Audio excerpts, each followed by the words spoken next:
বিসমিল্লাহির রহমানির রহিম। আমরা লুৎফুর ভাই ৭০ দিন কারাবরণ করে এখন স্বাধীন দেশে, স্বাধীন বাংলাদেশে। তিনি এই শেখ হাসিনা পদত্যাগ করে পালিয়ে যাওয়ার আগে এই আন্দোলনের সময় ওনাকে ঘর থেকে গ্রেফতার করা হয়েছিল। গ্রেফতার করে নিয়ে যাওয়া হয় রাত্রে 3:30টার সময়। তিনি ৭০ দিন কারাবরণ করে গত পরশু দিন তিনি এই কারাগার থেকে মুক্তি পেয়েছেন।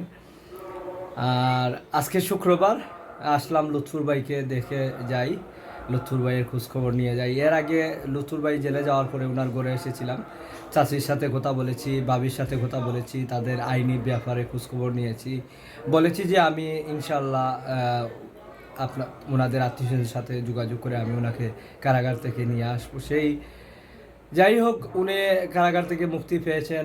উনি এই ওয়ার্ডের বিএনপি সাবেক আহ্বায়ক ছিলেন। তিনি ইলেকট্রিক্যাল মার্চেন্ট অ্যাসোসিয়েশনের সিলেট বিভাগের 2বারের সাধারণ সম্পাদক। তিনি গঙ্গানগর জামে মসজিদের গুরুত্বপূর্ণ দায়িত্বে রয়েছেন।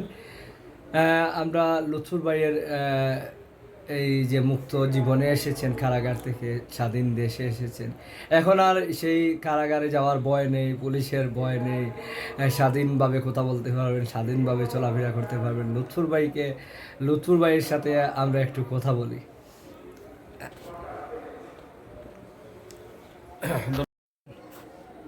ধন্যবাদ ছোট ভাই আব্দুল আসিফকে। আমি আশা করব আমরা যেহেতু স্বাধীনতা দ্বিতীয়বার স্বাধীনতা লাভ করেছি, আমরা দেশ মুক্ত হয়েছে, এই মুক্তিটা ধরে রাখার জন্য আমরা নিজ নিজ অবস্থান থেকে আইন শৃঙ্খলা সহ সব কিছুতে আমরা সহযোগিতা করব। আর সকলের চেষ্টায় আমরা সুন্দর একটা আগামী বাংলাদেশ গঠনের প্রত্যাশা রাখি। ধন্যবাদ।